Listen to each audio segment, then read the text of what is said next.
यदि मैं आपके ऊपर के पहनावे के विषय में अगर मैं बात करूँ तो ये तो इतना क्षणिक है जब आप ये जानोगे जाके अंदर को जो त्वचा के रूप में जो आपके अंदर जो पहनावा है, जो बताओ बाको भी कोई मूल्य ना कालो गोरो बातें का भेद है।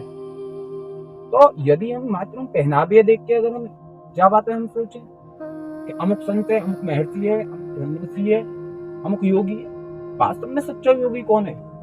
जो हर क्षण को निरंतर साक्षी है, निरंतर दृष्टा है।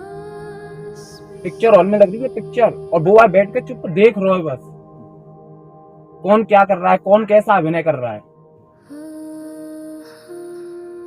ना तो कोई भूतकाल नहीं है। आप पिछली आप बातों में आप सोचो, आप पाओगे कल्पना मात्र है, विचार मात्र है।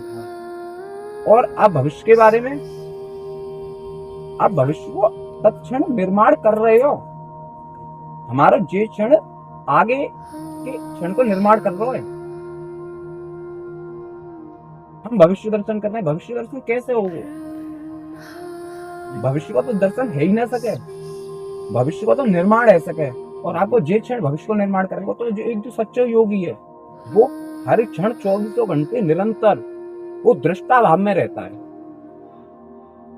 वो सिर्फ देखता है, वो भौतिक संसार को भी देखता है, इस परिवेश को भी देखता है, यहाँ की क्रिया प्रतिक्रिया को भी देखता है, यहाँ की गतिविधियों को भी देखता है, मन के प्रकारों को भी देखता है। और वो स्वयं अंतर्मुखी होकर अपने मन को भी देखता है। वो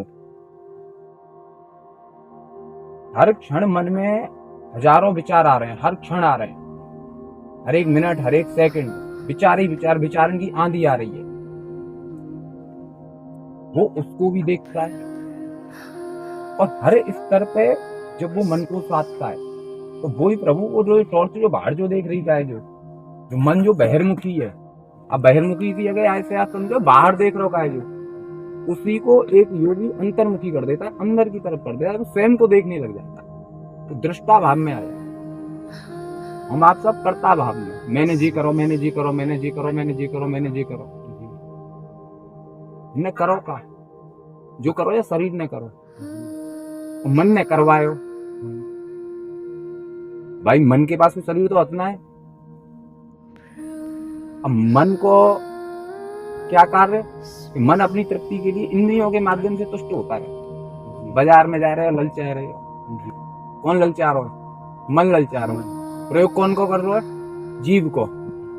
प्रयोग कौन को कर रहा है? जीव को।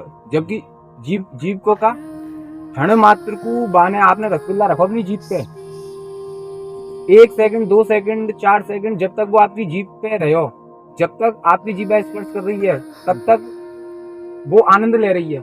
कंठ में उतरते ही जीभ को का, और वो जो आनंद ले रहा हो वो कौन ले रहा है? जीभ ना ले रही, जीभ ना ले रही। जीभ तो खालमास की बनी हुई है, तो आनंद ले रहा हो मन। और कंठ में उतर हुए के बाद वो मन आनंद ना ले रहा हो, वो तो पेट में गए, और पेट में रबड़ी गई, रसगुल्ला गई, रोटी गई, कोई भेद नहीं है। वो तो डिब्बे में तुमने सामग्री डाल दी, पेट को तो कोई स्वाद नहीं है, कंठ को कोई स्वाद नहीं है। जितना भी जो स्वाद है वो जीभ के माध्यम से मन ले रहा है। और कष्ट कौन पा रहा है? शरीर। हमने मन और जीव के चक्कर में पड़ के हमने आधी किलो की जगह इसमें डाली 2 किलो सामग्री।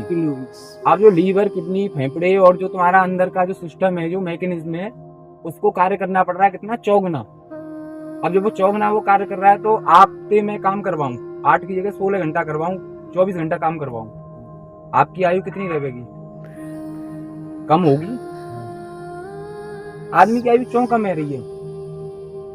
जब आप सुबह से शाम तक इतना आदमी खा बैठो, खाना सात्विक नहीं है, खाना अच्छा बुरा नहीं है, खाने की प्रवृत्ति अच्छी बुरी है। खाने में जो आपको जो भाव जो नहीं तैर रहा, खाने में जो आपकी जो आसक्ति का है वो अच्छी बुरी है। बताओ अब कितनी आप भाई आसक्त है के खा रहे हो, कितनी आसक्त, कितनों बार में आप डूब के खा रहे हो। तो वो प्रभु आपको खा रहा हो मन, और कष्ट कौन दे रहा हो? कष्ट दे रहा हो वो शरीर है, और शरीर उसकी भोग भागना भोग रहा है। और मन को जब ऐसा लगता है कि अब ये शरीर ऐसा नहीं रहा कि इससे मैं आनंद ले सकूं, तो फिर वो चित्त वो उड़ जाता है। तो जो आदमी 100 साल 120 साल जो आदमी जीवित रह सकते हो, वो आदमी सब 40 साल पे 50 साल पे है हिसाब राधे राधे। यही तो बात है। तो एक योगी मात्र इसका दृष्टा है, वो देख रहा है। अच्छा मन क्या कह रहा है, मन रबड़ी मांग रहा है। अच्छा अब आपके सामने पिक्चर में रबड़ी चल रही है तो आप बस देख लोगे। ऐसे ही योगी अपने मन में देख लेगा, अच्छा रबड़ी मांग रहा है, अच्छा गुलाब जामुन मांग रहा है। और आप प्रभु पाओगे जैसे ही आपको मन करे गुलाब जामुन को, और आप अपने आप ही सवाल कर दियो हैं गुलाब जामुन खावे को ऐसे करके, तो आप पाओगे कि वो गुलाब जामुन को विचार सुनने को उड़ को मन गायब हो जाएगा तुरंत के तुरंत, क्योंकि मन कोई है ही नहीं, वो अदृश्य है। जब विचार इकट्ठे है तो मन को रूप धारण कर लो मान, और आपने वो देख लो तो वो भगो चोर है मन। तो एक योगी स्वयं दृष्टा भाव में सदैव रहता है, वो संसार को देखता है मात्र, और यही उसकी साधना है, यही प्रभु कल्याण योग के पीछे नहीं भागे। योगी तो योगी है, योगी है। उसका सबसे बड़ा योगी। मैं आपको देखो सिद्धा पे बिल्कुल मैं बात बता रहा हूँ, योगी की कभी कोई रणनीति नहीं है, और यही उसकी सबसे बड़ी रणनीति है। योगी कभी किसी परिवेश में नहीं बंधा है, योगी कभी किसी स्वास्थ्य से नहीं बंधा है, योगी स्थिति परिस्थितियों में नहीं बंधा है। एक बात बताओ, मैं अभी आपसे क्या कह रहा हूँ कि योगी अपना दृष्टा होता है। अब एकदम से आ जाए बाढ़ तो आप अलग व्यवस्था करोगे, धूप निकले तो अलग व्यवस्था करोगे, ठीक है, रोटी खाओगे तो अलग तरीका से खाओगे, और कछु करोगे तो अलग तरीका से करोगे। आप स्थिति परिस्थिति के हिसाब से व्यवस्थित तो बनाओगे आप, और ना बना रहे तो रूढ़ देता है आप परंपरा के आधार पर अगर आप चल रहे हो तो, ठीक है, तो आप व्यवस्था बनाते। तो योगी कौन? अब मान लो धोती पहन में मैं योगी है, कष्ट और बात चल के जाओ ना भाई जंगल में, तो धोती बिल्कुल ना पहने, वो ऐसा कोई प्रदान पहने जाते हुए जंगल में चलने में अव्यवस्था नहीं हो गए। जो रेंग भी करे वाले जीव जंतु बिना कष्ट नहीं हो गए, वो जमीने देखते हुए वो निकल जावे, तो वो काऊ बंधन में ना बंध रहो।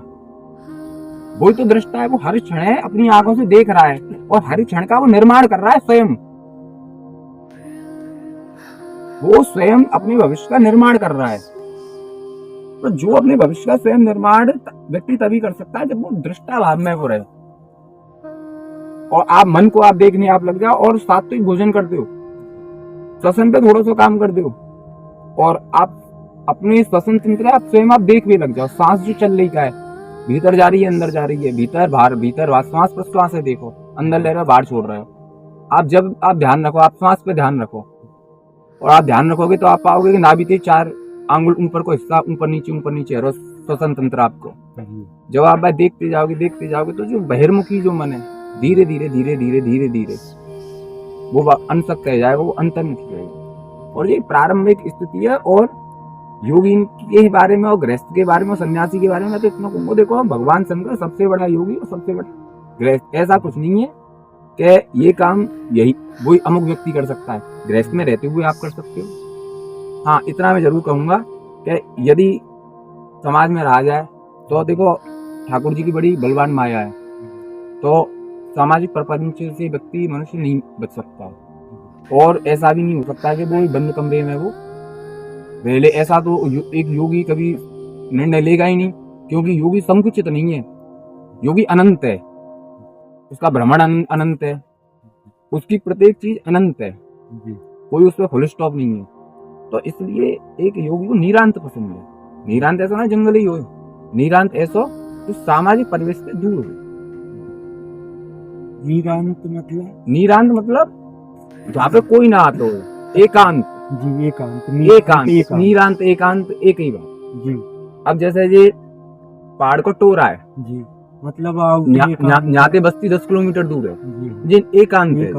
तो एक योगी के लिए सबसे सुंदर एकांत और मंगलकारी स्थान ये है अपनी योग साधना सिद्ध करवे, क्योंकि योगी सदैव अपने मन को चिंतन कर रहा है, वो अपने मन में देख रहा है, स्वयं दृष्टा भाव में बैठ के आलती पालती मार के वो बैठा अपने मन में देख रहा है कि ये क्या, ये खेल, ये रिश्ता है, ये, और मन है उसका गायब। और जब वो प्रपंच में और जब वो समाज में वो रहता है, तो जब उसका ध्यान टूटता है, तो जब ध्यान टूटता है तो मन स्वयं फिर प्रकट हो जाता है। मन को आप देखोगे अदृश्य हो जाएगा, नहीं देखोगे तो प्रकट हो जाएगा। तो इसलिए एक योगी को सामाजिक परिवेश में नहीं रहना चाहिए, उसको सामाजिक परिवेश से अलग उसको एकांत परिवेश चुनना चाहिए योगी को।